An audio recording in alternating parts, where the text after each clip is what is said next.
I get a lot of questions about how do I tune into my higher self? How do I know when I'm experiencing divine inspiration? And of course, I can only speak from my opinion. I can only speak from my belief. But I like to see things in two different ways in which you've probably heard me talk about before. Awareness, which we've already talked about. And the second being a sort of trailblazing experience first consciousness. So it depends who you're asking. Are you asking the grand depth and scope of your awareness? If that's the case, awareness has no opinion at all. Awareness doesn't care what you do. But if you're asking the trailblazing consciousness, it will always have a strong opinion. And do you know what that opinion is? It wants the most amazing, crazy experience at large every time. Because consciousness wants to experience differentialities in each of us. And if you can offer something that's different in your life experience, it will always choose that. If there is one consciousness that connects us all and branches out and separates into each and every one of us, then it will, of course, want to experience something different in each and every one of us. When we play it safe, when we stay in the comfort zone, we lay that sort of conscious energy dormant. But when we express, when we are willing to feel the difficulties and the turbulence, consciousness can lead us into a very exciting place. It can lead us back into the flow. A lot of people talk about flow state, and I have an interesting opinion on flow state that flow state is simply flow state is simply the uninterrupted flow of consciousness unfolding and experiencing itself. So I don't think we enter flow state. I think we fall back into it. We can only exit flow state. Flow state is our natural paradigm. It's our natural state of being. It's the state of being of pretty much every animal in the world. It's the state of being of children. It's the state of being of those who have meditated for 10 hours and have finally found that void.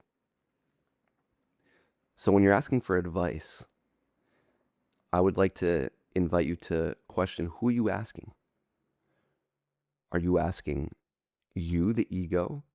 Because that will be one answer. Are you asking consciousness?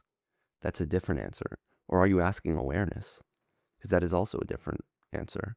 Awareness doesn't have an opinion. And the ego is probably going to give you the most quote unquote logical, safe answer. And consciousness is going to give you the most sort of intense, I need to experience the most that I can answer. So which one will you listen to? And there's no sort of system where there's always one right answer. If you're feeling overwhelmed, if you're feeling lost, the answer may not be to listen to consciousness right there in that moment, but it might be to listen to awareness. It might be to come back into nothingness, to be nothing, before we decide who we want to be again. And sometimes the ego can actually provide logic, because the ego can ground us. The ego can say, we can't abandon everything because there is also value in the material. There's also value in the mundane of day-to-day life. Consciousness will also attribute that fact to your life, but it will go about things in a more relentless and unwavering way.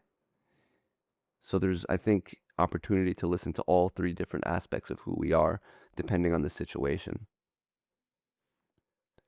If you have a choice between two things and you're looking to find the answer, I'd like for you to question, what are you missing right now in your life? If you've been staying home a lot, if you've been spending a lot of time alone, maybe the answer is the exciting force and momentum of consciousness. And I think for many of us, that is what it is. Because a lot of times we don't feel overbeared with the chaos of life. We feel frustrated with the same thing over and over again. And that's usually a sign that consciousness is laying dormant and that we need to sort of unleash that exciting potential to experience things in a different way. But if we are, let's say traveling the world for months on end and we feel like we're losing our head and we don't know where to be, that might be the time to spend a decent chunk of time sitting in awareness, coming back to the breath, to realize that you don't have to do anything in particular, but that consciousness experiencing itself through you is still not your true nature, and your true nature is still awareness. You can still come back to nothingness, because in nothingness is where we decide how we are going to let things unfold. It is in nothingness that consciousness gains its spark. It's where it gains its direction. And if it seems paradoxical, that's because it is. Everything is a sort of law of opposites. Everything is a sort of paradox. Because if we stay in one dimension, we close ourselves off and we limit ourselves to the other sort of dimensions of who we are. If we're too much awareness, we will see that, interestingly enough, life might force us back into the routine of day-to-day life. We might be forced back into taking action where we can no longer stay still, where we start feeling as though we have no choice but to move.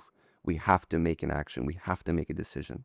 And that's what happens when there's sort of a retirement in awareness before a proper experience of consciousness has been had.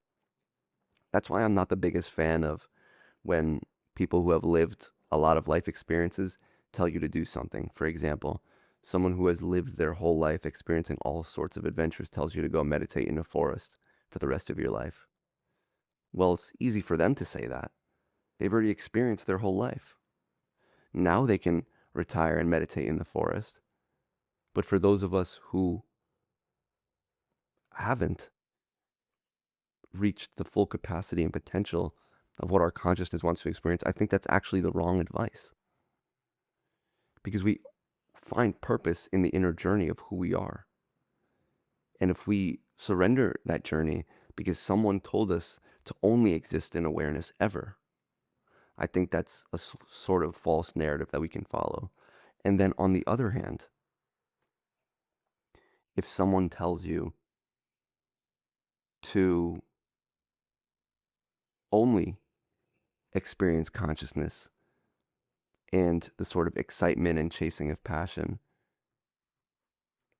and they've never took the time to rest in awareness, well, maybe we shouldn't take their advice either. Maybe we should take the advice of people who don't fall into the extremes of philosophies and theories. Maybe we should take the advice of people who are willing to balance and people who are willing to offer perspectives that are negotiable, that fall in between, because there's nuances to the human experience. And when someone says, go meditate in the woods for the rest of your life, after they've already had 40, 50, however many years of experiencing life to the utmost extremes, and that's often the case, they experience life in a sort of drastic and dramatic way, and then they say, oh, I need to come back to earth, I need to meditate, and then they advise everybody do that. Well, okay, you're advising people do that, but you already had that experience. You already had that experience. That's why when someone looks to me for advice, I always say, ponder different aspects, ponder different advices. What are you feeling compelled to in this moment? And don't attach yourself to that decision as the sort of truth for the rest of your life. You could come back to awareness, you can come back to consciousness, you can come back to awareness. And when I say awareness and consciousness, I'm not meaning that they are two fundamental separate states of beings. I'm using them as a reference point for the types of actions that we're taking in our life. Awareness represents mindfulness, stillness, coming back to balance, grounding, rooting ourselves. Consciousness represents going after our passion, not playing it safe, breaking past our limits, leaving our comfort zone, experiencing the things that we want to out of life. So when you're asking anyone for advice, turn towards yourself, play the third person perspective, and then offer the two different sides of the coin. And then the biggest and most important question is, what decision are you feeling drawn to?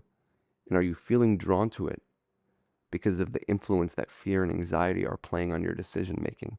And if that is the case, almost always strongly consider going in the other direction that your fear and anxiety doesn't want you to go into, because that's where the biggest and most drastic transformation and evolution will occur.